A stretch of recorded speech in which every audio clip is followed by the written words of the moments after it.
ShredMentor, challenge of the day number 45. Today we're going to be using the Minor Pentatonic Scale, E minor pentatonic, but we're not going to be doing it with that 2-note per string pattern that most people know. I am still going to be starting from the root note, so the shape I'm going to use actually does contain that normal 2-note per string thing, but today I'm going to do a 3-note per string minor pentatonic scale, and there's going to be some repeat notes actually, which is something that I think a lot of us kind of naturally tend to try to avoid, but today I'm going to go ahead and embrace it by adapting a different sequence, again the movements of a different sequence, to the 3-note per string minor pentatonic scale. Anyway, first off, this is how it sounds.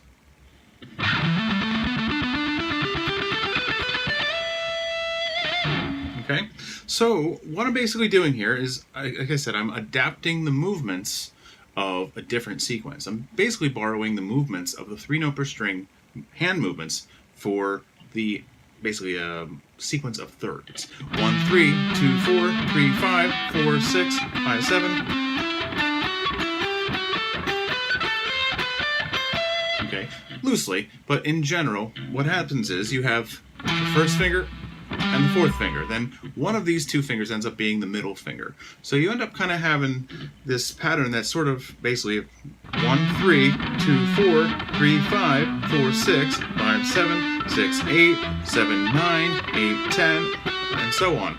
What I'm basically doing is just that, except my notes are now further apart, and I'm now conforming my hand to where the notes of the minor pentatonic scale would be across the 12th position. So basically, from the 6th string on, again, I'm on a 7th string, so I'm not going to deal with the 7th string, but it would be 12, 15, 17, 12, 14, 17, 12, 14, 17, 12, 14, 16, and then I'm actually not using the first string, but I'm using 12, 15, and I'm bending 15 a whole step into what would have been 17.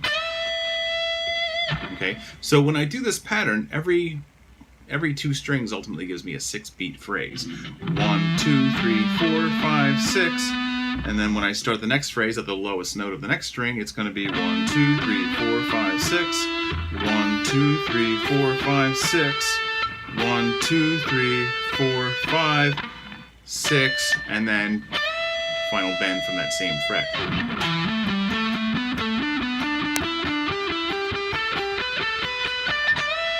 Okay, one more time.